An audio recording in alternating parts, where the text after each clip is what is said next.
everybody, Crista Cowan here with another episode of The Barefoot Genealogist, and this, probably not the face you were expecting to see today.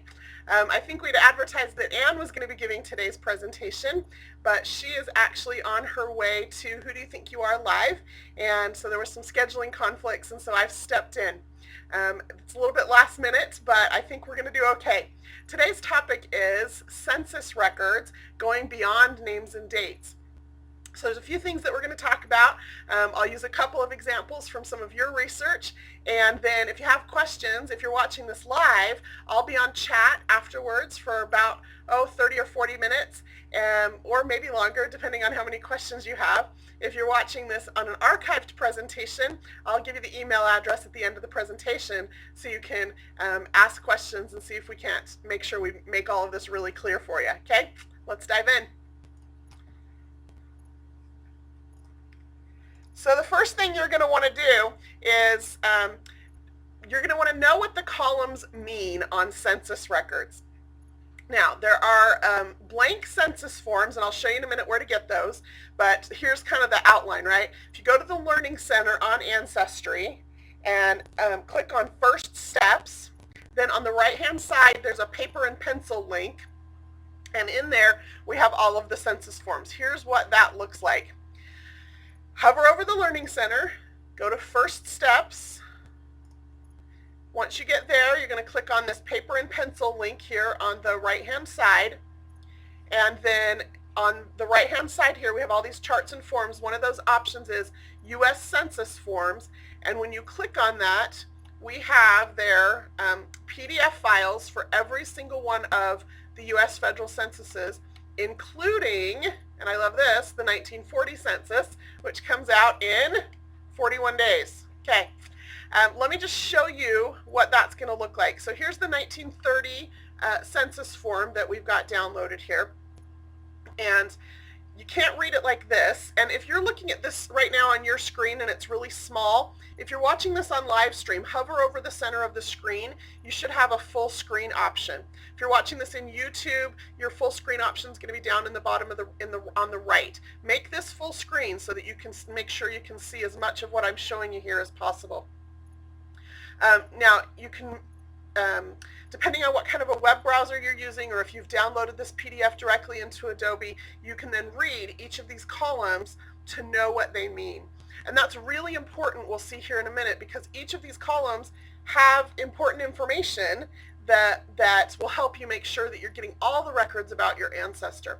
I'm always a little bit saddened by the people who just pull out a name and a date, and sometimes not even the birthplace, because they don't know what the columns mean. So many of you are new to this, and we love that you're here, and we're excited that you're excited to be here and to join our genealogy community.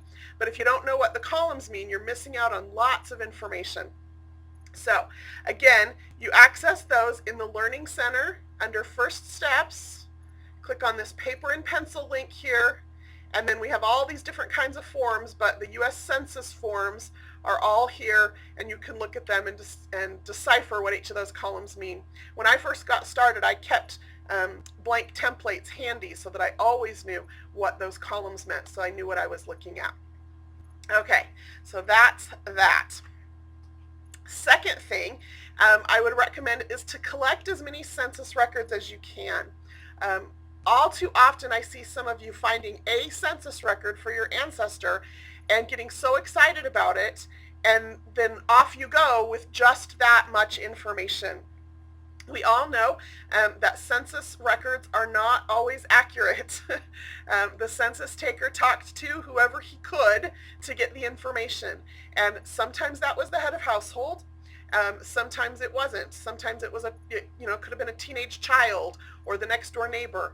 And so we don't know who they talked to get this information for the census.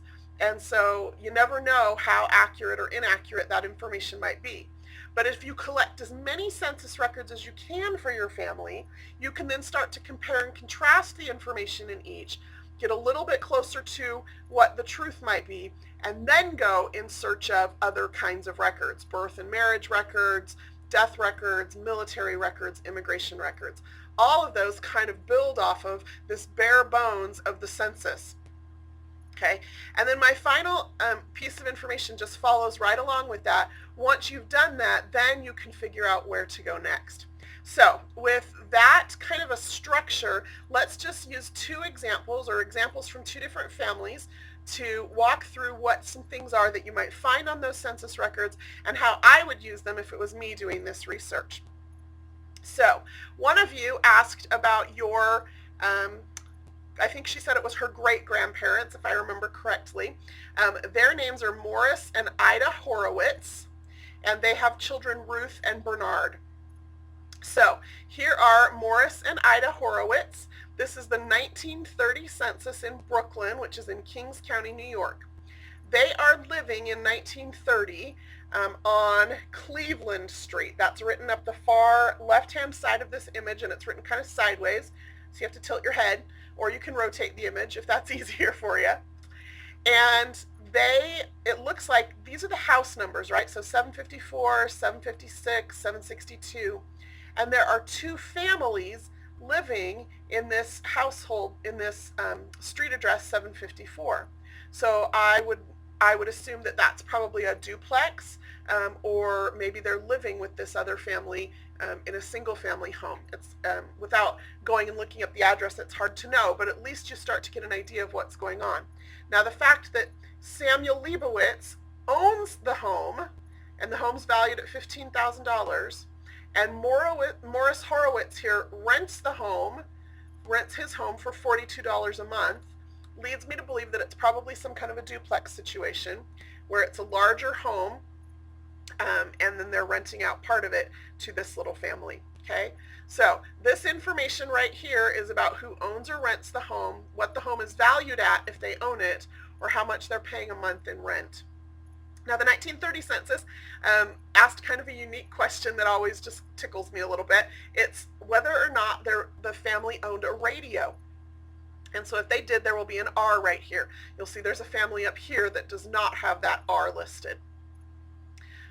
The president was going to start doing fireside chats over the radio, and he wanted to know how many people he would reach by doing that. And so they took a census of radios. Okay, now we know that this column is gender and this column is race. So he's a male, he's white, and then the age column, and you're all familiar with the age column. I know you pay a lot of attention to that. And then the next column here on the 1930 census is marital status. And here the question was, at what age were you when you were first married? And so you can see here the answer for both of them is that they were both 20. In some households like this one down here, you'll see he was 24, she was 16. Okay. In different years, that question differed. In the 1910 census, I believe that question was, how long have you been married? And so the husband and wife, their number will always match on that census. But here the question was, at what age were you when you were first married? Now, for some people, it might be his first marriage but not hers. And so that's why those ages might be kind of off. So pay attention to that so that you can start to see if maybe there's another marriage involved. Okay? Now, over here we have their, right after marriage is education information. So here on the parents it says no, but then here on the children it says yes. And the question was whether or not they had attended school during the year. So pay attention to that. And then the next column there is whether or not they can read or write. Again, that starts to help you understand more about your ancestors. Were they, was education important or available to them? Were they able to read and write? That helps you start to know them a little bit better. This next column here is where they were born. So it looks like Morris here was born in Russia, Ida was born in England, and then the next question was, where was your father born and where was your mother born? So Ida was born in England, but her parents were both born in Poland. The next question was, what language was spoken in your home before you came to this country? For Morris it was Yiddish, and for Ida it was English. Okay? Now, this column, or this set of columns right here, this is the immigration information. So for those of you who have immigrant ancestors, pay really close attention to this. And we're going to see here in just a second why some of you get frustrated and why I get frustrated doing genealogy, but this is important information. So here the question was about what year they immigrated, and they both say 1914. If I make that a little bit bigger with my magnify option here, you should be able to see that. So 1914.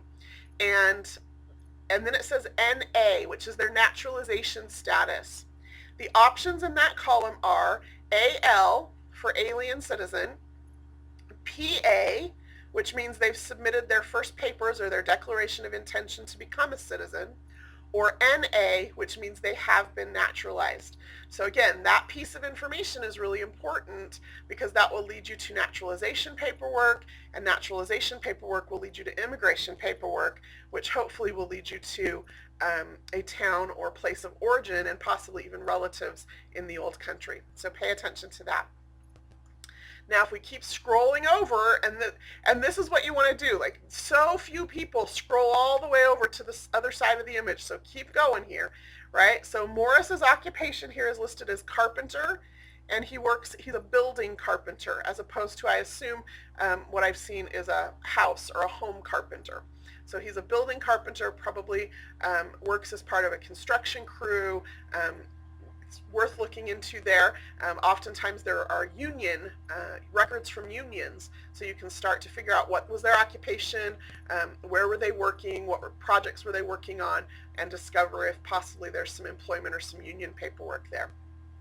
Then this tiny little column right here, so it goes occupation, industry, and then there's some coded information, and then there's a little column here. The question was about what their employment status was. So he has W here, which means he was a worker. Some people, and I'm looking on this image, it looks like everybody here is workers. Oh, here we go. Here's an O. That meant that they were the owner or that they were working on their own account. This guy here is a junk dealer, so he's working for himself. He's not working for somebody else. So that helps you understand a little bit more again about what they are doing. And then this column here, and it's usually one of the last ones filled in, is about military service. So they were asked if they had ever served in the military, and then if they did, now you'll notice everybody on this page says no, but if they did, then it would list which conflict they served in. So a WW would be for the World War. They might even, some of them still be listed in the 1930 census as having served in the Civil War. So that leads you to know whether or not you should be looking for military paperwork, pension files, service files, those kinds of things. So that's the 1930 census. Now, let's just follow our own advice, right? So we're looking for Morris and Ida Horowitz. This was the 1930 census. I went ahead and found them in the 1920 census. Now here are Morris and Ida, okay? They are living still in Brooklyn, but 10 years earlier they were living at Sterling Place. And if you look up this column, you'll discover that there's no street address until you get all the way to the top here to this first family. So when you start looking at the fact that the street address has all these families living at it, I'm going to make the assumption, and I would probably go look it up to be sure, but I'm going to make the assumption that they're living in an apartment building, okay? So they're living in an apartment building, and that's the address on Sterling Place. Now, here are Morris and Ida. They rent, okay? Now, in the 1920 census, they didn't ask how much they paid for rent. They just asked whether they rented or owned. And then this second column, the question was about whether or not, if they owned their home, whether or not they had a mortgage or they were mortgage free. So you'll see an M or an F in that column sometimes. Again, gender, race, age, those are fields hopefully you're familiar with, and marital status. And then this time, the naturalization and immigration information is listed right here. Now, on Morris and Ida, here is why we want to look up as many censuses as possible. If you remember, from the 1930 census, it said that they both immigrated in 1914. Now we have different years listed here. Let me just make that a little bit bigger so you can see. This says that Morris immigrated in 1902 and Ida immigrated in 1901. That's very different than 1914, right? So you have to start thinking, well, if they really immigrated in 1914, then they won't be in the 1910 census. But if they really immigrated in 1902 or 1901, then they will be in the 1910 census. And so that information means you can start looking for them maybe in the 1910 census. Now, here is again that naturalization status. This says PA, which means that he's submitted papers. Now, the question, I believe, in this next column was about when they became naturalized. Yes, if naturalized, what year? But it looks like this census taker actually listed the year they submitted their papers. So it says papers have been submitted, and it says they were submitted in 1919. So what I would do is go looking for a declaration of intent for Morris Horowitz submitted in 1919, with him being naturalized sometime before 1930. That would help you narrow down if this immigration information is accurate. Okay. Then we have education information. You'll notice that it looks like it's a whole bunch of adults and small children, because there's nothing in this education column here on this page. Whether or not they can read or write. Again, we have birth information. Scroll all the way across the page. Born in Russia, spoke Russian, born in Russia, father born in Russia, spoke Russian, mother born in Russia, spoke Russian, right? Here is his education information. He is, or his occupation information, sorry. He's a carpenter. This one says he is a furniture carpenter. I think that's what that says. Furniture house. So he became a building carpenter by 1930, but prior to that he was a house carpenter. And again, he is a worker, as opposed to this guy down here who works on his own account, or probably owns this particular drugstore that he works at. So pay attention to all of that information, because all of it gives you clues about where to go next. Okay, so let's just close those, and let me just share with you one more example just to kind of drive the point home. And this one is from Census Records that are a little bit older. So yesterday I was helping a friend research this family, and the question we were trying to answer ultimately was who was the father of Jacob Stoltz. Now here are Jacob and Mary, his wife Mary, and then we have some children living in the household. Now this is the 1850 census in Shenandoah County, Virginia. As you know, the 1850 census does not list the relationship to the head of household. That wasn't listed until the 1880 census. So while we have children living in this household, we do not know that all of those children belong to Jacob and Mary. There's some assumptions we can make, and we can start drawing some of those conclusions and making some of those connections, go and look for other records that will help prove that out.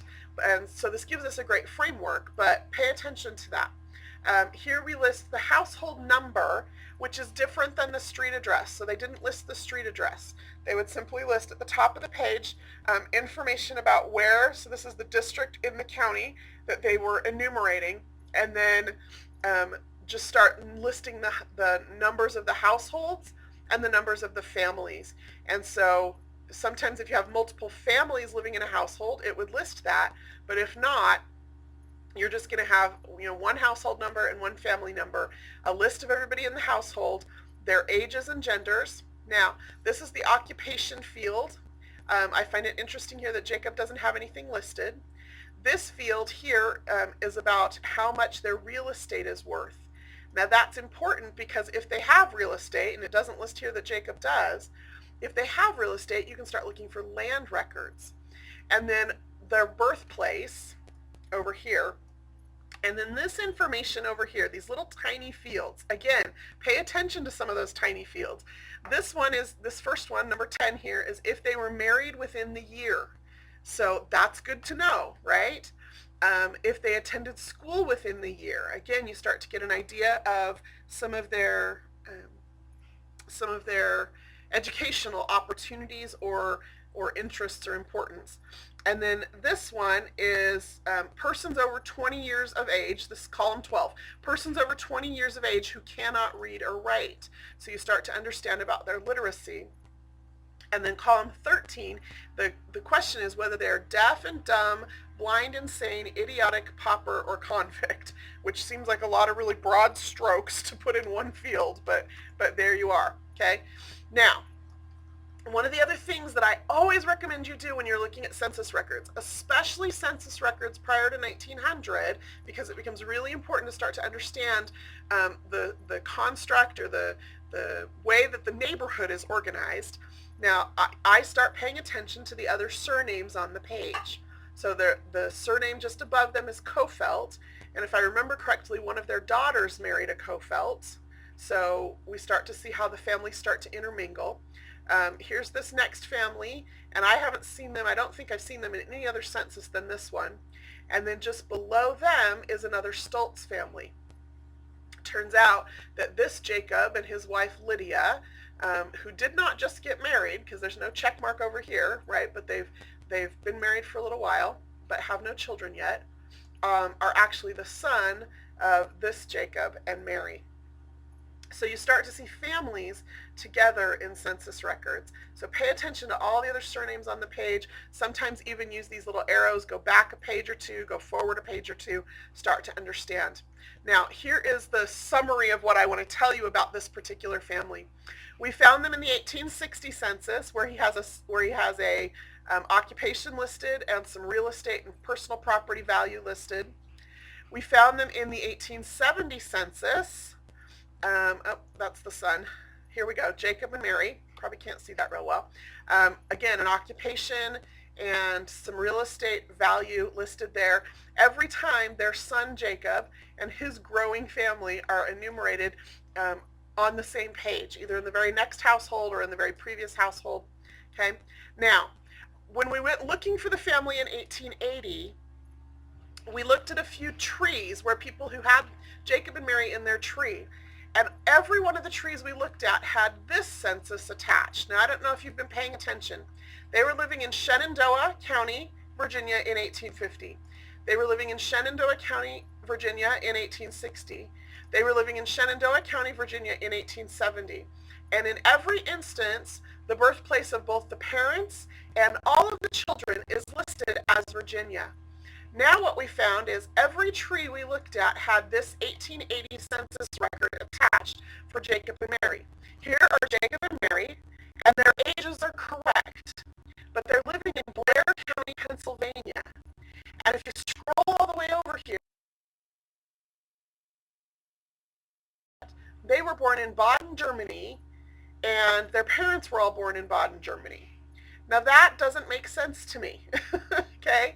And if you scroll up a little bit, they're living in the household here with a Michael Stoltz, who is about the right age to be their son, and he was born in Pennsylvania. So everybody has attached this record to their tree as if it were the same Jacob and Mary, just because the birth years and the names match. And yet none of the other information matches. On no census do they have a child named Michael living in their household. Never are they affiliated with Pennsylvania or Baden, Germany. And so I went digging to see if I could find out what really happened to Jacob and Mary. And here in the 1880 census in Shenandoah County, Virginia, I found Mary Stoltz, the right age, born in Virginia, so the right place. And she's listed, because in the 1880 census they have these little check marks about marital status, she's listed as widowed. So Jacob passed away, Mary stayed in Shenandoah County, Virginia, and if you look, the household right above her is her son Jacob and his wife Lydia. So pay attention to things. If sometimes things come out of left field in family history, I'm not going to just rule that out, right? Maybe they did move to Pennsylvania, but in this case it doesn't look like it. It looks like Jacob passed away, Mary stayed in Pennsylvania, or in Virginia rather, in Shenandoah County, and the way I found that was by looking for Jacob and Lydia to see what happened to them. Okay, so those are just a couple of examples of reasons why I collect as many census records as I can so that I make sure I can compare and contrast the information. I know what all the columns mean so that I make sure I collect all the information out of the census that I can so that I can compare and contrast the information. And then I use that information to figure out where to go next. So in the case of the Horowitz family, I now know when and where I'm looking for naturalization information. In the case of the Stoltz family, I now know when and where I'm looking for a death record for Jacob.